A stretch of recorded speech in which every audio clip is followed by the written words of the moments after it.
agree very much with Christopher Hitchens. It is repudiation of many of the evils that he claims have been done in the name of God.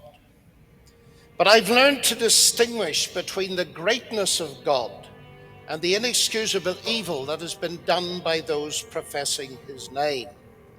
And so I do not deduce that God is not great and that religion poisons everything. After all, if I fail to distinguish between the genius of Einstein and the abuse of his science to create weapons of mass destruction, I might be tempted to say science is not great and technology poisons everything. Unbeliever, in my experience, has no good reason for his unbelief. De perceber que a apologética também é uma maneira inteligente de se fazer boas perguntas. Apologética não apenas como um movimento de resposta, mas um movimento de pergunta. A gente aprendeu a responder muitas coisas com muita rapidez, com certa profundidade. Mas eu acho que não tem nada mais devastador do que uma boa pergunta. Os piores apologetas são aqueles que não sabem fazer boas perguntas. A capacidade de ouvir o interlocutor e fazer perguntas que façam ele mesmo perceber as dificuldades do seu pensamento, não é? A contradição do seu próprio pensamento. O ministério de Jesus não é um ministério em que ele consegue apenas transformar água em vinho. É um ministério que também transforma dúvidas em culto. E é isso que as pessoas estão o tempo todo em busca de Deus, mesmo que elas não saibam. O que Paulo tem a nos ensinar sobre isso?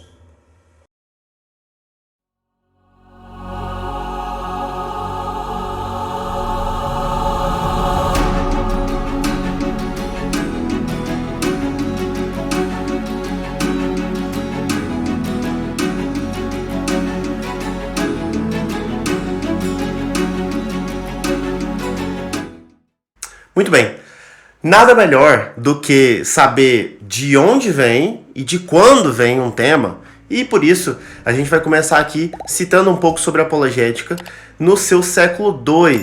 E para a gente entender isso é importante, por exemplo, a gente tentar pensar quem foram os primeiros apologetas, então. E talvez você se surpreenda com essa informação, mas os primeiros apologetas evidentemente foram os apóstolos.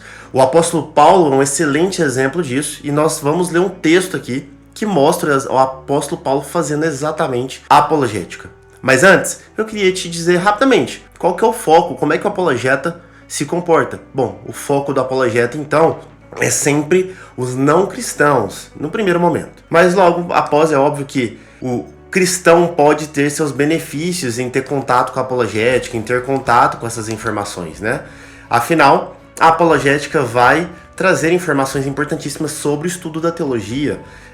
Afinal, de certa forma, a apologética é parte da teologia, a gente pode colocar dessa forma. Diante disso, é importante que, como a gente tem como apologeta o não cristão como foco inicial, é claro que muitas vezes o apologeta precisa estar disposto a adaptar algumas das suas suposições, as suas pressuposições. É importante adaptar os seus contextos culturais, a forma de expressar algumas coisas, para que a pessoa consiga entender aquilo que o apologeta está discursando, que ele está argumentando a respeito. E diante dessa possibilidade, ele aí sim consegue abrir portas culturais, portas contextuais mesmo, né? Portas às vezes até linguísticas, para que ele consiga falar a sua principal mensagem, a mensagem que ele quer transmitir para essas pessoas. Agora vamos olhar um pouquinho então, por exemplo, de Paulo, que eu tinha falado, essa passagem que está lá em Atos dos Apóstolos, onde o apóstolo Paulo, ali no contexto que ele está na cidade de Atenas, ele encontra alguns filósofos e intelectuais da época. Abre aspas, editor. De sorte que disputava na sinagoga com os judeus e religiosos,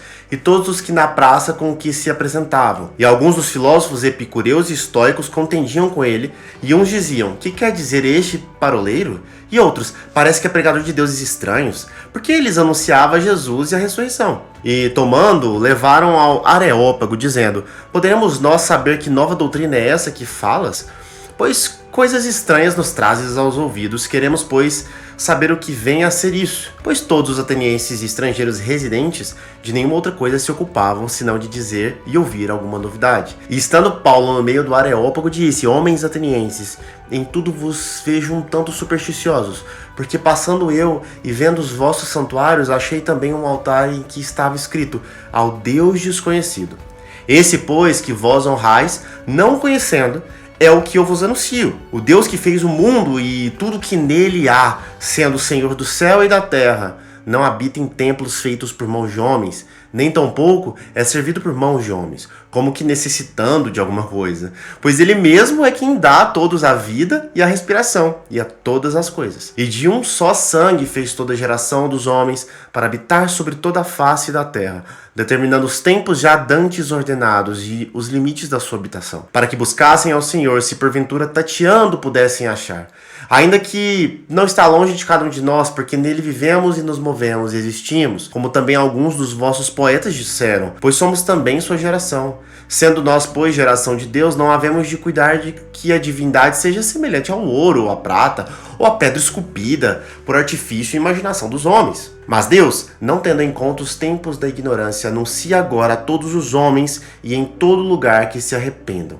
Porquanto tem determinado um dia em que com justiça há de julgar o mundo por meio do homem que destinou, e disso deu certeza a todos, ressuscitando dentre os mortos. Claramente, Paulo faz apologética.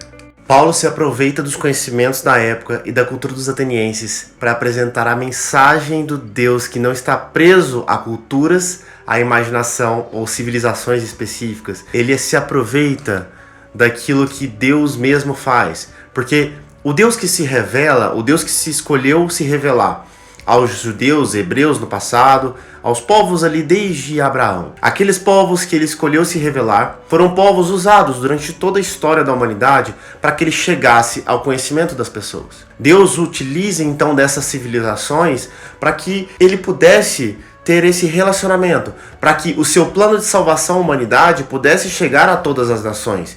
E disso ele dá provas e dá indícios durante toda a história dos hebreus e judeus. Paulo sabe disso. Paulo sabe que a salvação que vem por meio de Jesus Cristo é estendida a gregos, é estendida a romanos, é estendida a africanos, estendida a brasileiros, é estendida a americanos, é estendida a europeus, a asiáticos. Essa salvação é para todas as nações. E mesmo sendo expresso e sendo se revelado a uma população específica, o Deus que Paulo vinha ali pregar aos atenienses não estava preso às imaginações culturais, às imaginações de homens de uma determinada e específica sociedade e tempo. Paulo falava do Deus que realmente criou todas as coisas. Realmente do Deus que era desconhecido aos gregos, mas eles sabiam que ele existia.